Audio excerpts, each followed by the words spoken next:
Hello students, आज मैं आपके लिए लेकर आया हूँ सीसीएस यूनिवर्सिटी मेरठ यानी कि चौधरी चरण सिंह मेरठ यूनिवर्सिटी के बीकॉम सेकंड सेमेस्टर का पेपर और जिसका कोड है C010201T और सब्जेक्ट आपका business management.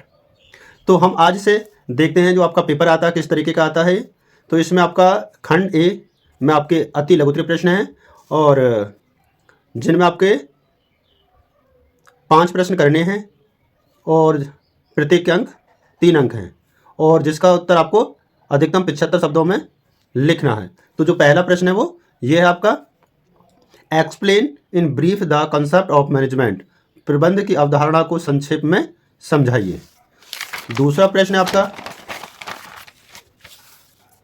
Right the element of planning, नियोजन के तत्वों को लिखिए। थर्ड है आपका, discuss the importance of motivation, अभिप्रेरण के महत्व को समझाइए।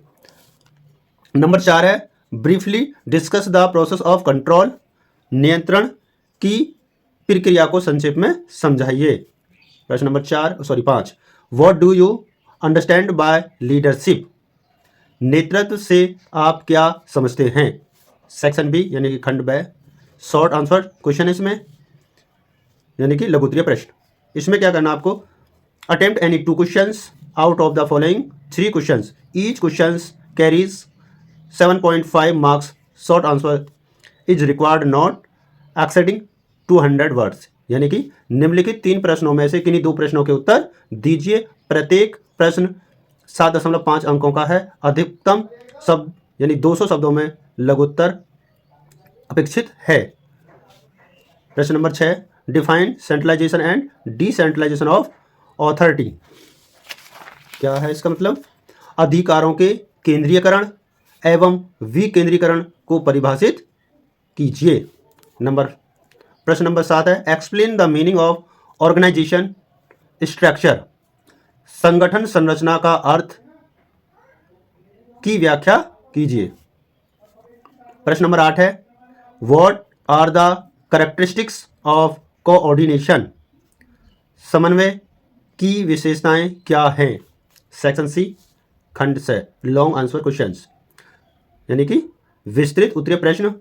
Note, attempt any 3 questions out of the following 5 questions, each questions carries 15 marks, answer is required in detail. निम्नलिखित 5 प्रश्नों में से किन्हीं 3 प्रश्नों के उत्तर दीजिए। प्रत्येक प्रश्न 15 अंकों का है, विस्तृत उत्तर अपेक्षित है, मतलब इसका प्रश्न का जो उत्तर देना आपको डिटेल में देना है। प्रश्न नंबर 9 क्या है, describe the brief the development of the history of management thought, प्रबंधकीय विचारधारा के इतिहास के विकास का संक्षेप में वर्णन कीजिए। आगे बढ़ते हैं प्रश्न नंबर नेक्स्ट की तरफ। प्रश्न number 10, what is management by objective, what are your suggestion to make it effective, उद्देश्यों द्वारा प्रबंध क्या है, इसको प्रभावी बनाने के लिए आपके क्या सुझाव हैं। नेक्स्ट प्रश्न 11, authority can be delegated but responsibility can not be delegated, explain, अधिकारों का प्रत्यायोजन किया जा सकता है किंतु उत्तरदायित्व का प्रत्यायोजन नहीं किया जा सकता, व्याख्या कीजिए। प्रश्न number 12, what are the barrier to communication, how can these be overcome, संप्रेषण की बाधाएं क्या हैं, इन्हें कैसे दूर किया जा सकता है। लास्ट प्रश्न इस पेपर का, what are the basic step in controlling, why do you employ object to control, नियंत्रण के आधारभूत चरण क्या क्या हैं, कर्मचारी नियंत्रण का विरोध क्यों करते हैं। तो ये प्रश्न हमने, जो प्रश्न पत्र आपका ये बीकॉम सेकंड सेमेस्टर का था और बिजनेस मैनेजमेंट का। तो आज हमने ये प्रश्न देखा। अभी नेक्स्ट पार्ट में हम दूसरा प्रश्न पत्र देखेंगे और उसे सॉल्व करने की कोशिश करेंगे आप अपने पास। ठीक है, थैंक यू फॉर वॉचिंग।